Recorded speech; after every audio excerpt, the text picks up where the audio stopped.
You're probably aware in this room, there are things you can eat that are good for you and bad for you.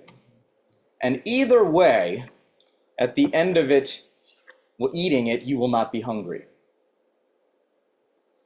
You can eat junk food, or you can eat healthy, but either way, you may be full. It's two different ways to get to a similar conclusion, but ways that have a lasting and longer-term impact on us, on our bodies. And if you take seriously ideas that the way we eat is holy, kashrut, maybe our souls too. I think when we take a break and do something for fun, take it easy, it's a little bit like that. Spending your recreational time, you can spend it on the equivalent of junk food, or you can spend it on the equivalent of something that is nourishing for you. At the end of the day, maybe you took a break, maybe you rested, you weren't working during that time, but I want to suggest that the results mean something very different on a soulful level. And that takes me to this week's Torah portion, Vayakhel. This is one that has some really strange stuff, talking about the craft of building the Mishkan, the tabernacle, and all the stuff you use for building it, and all of the gemstones and precious metals, and the copper implements and tools, and the dolphin skins. Where they were procuring dolphin skins in the desert, I don't know. But the Torah specifies dolphin skins in addition to ram skins. Pawn shop. When we get to the parsha that covers pawn shops, Zach, you'll have to let me know. I'll look forward to that. Baruch Hashem. Great. We're going to call him back to chant more Torah for us. I look forward to that.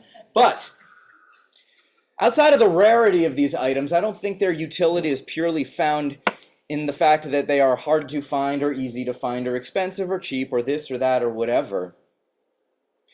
And I think that's based on the fact that we get a new character deployed into this Torah service, into this Torah portion.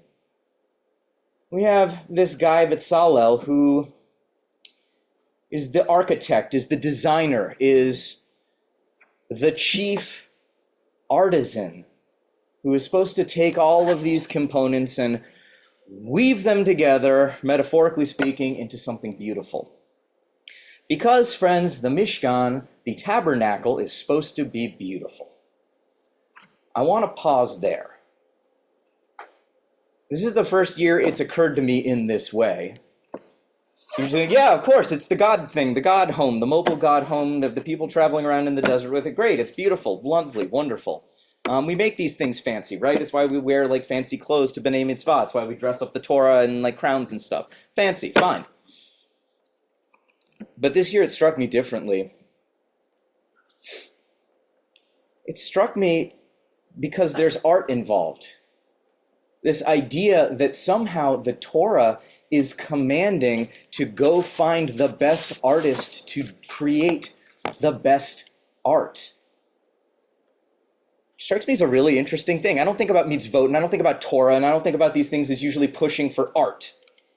It's not saying, hey, go look at your Rembrandts or your Monets or whatever. No, it's talking about your sacrifices, and then we had wars with Amalek last week and all kinds of stuff. But no, it's saying that art is actually crucial for God's very home in the world. Human expression is critical for God's home in this very world. And that, to me, that brings me back around to this idea of recreation. Who here watched something good on TV this week? This side of the room is very up on its TV. This side, I was going to say, maybe you need to renew your Netflix or whatever. I don't know what it is. But Now let me ask, who here has either created or taken in and absorbed some piece of art this week, of human expression?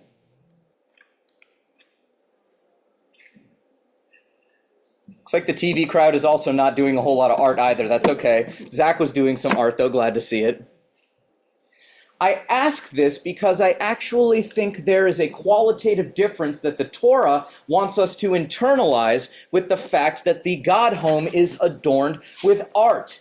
It's not armored. It doesn't have spikes and shields and weapons and stuff on the outside. It's supposed to be beautiful. You're supposed to find the best artist to lift up and put out some kind of soulful human expression, and that's supposed to be the God home. The Torah I'm taking from that this week has a lot to do with how I spend my downtime. Do I spend it eating junk food, consuming media or videos, or on my phone casually, aimlessly flipping through whatever, doom scrolling on the news or something? Or do I take the time that I have in some way to connect to something that is a form of human expression, that is artistic expression? Or even, do I in some way express my own artistic sensibility, find some way of giving voice to that thing that moves in my soul that isn't necessarily, I don't know, intellectual or academic, that's visceral, that's soulful in that way? Because I think it's important how we spend our time. I think it's important the way that we relate to one another, that we relate to the world around us. Everybody needs a break. That's what Shabbat is all about. And we're going to hear a little bit of wisdom about taking a break and what it means tomorrow from Zach. But what I want to suggest is that what you do with that break is really important, is really crucial.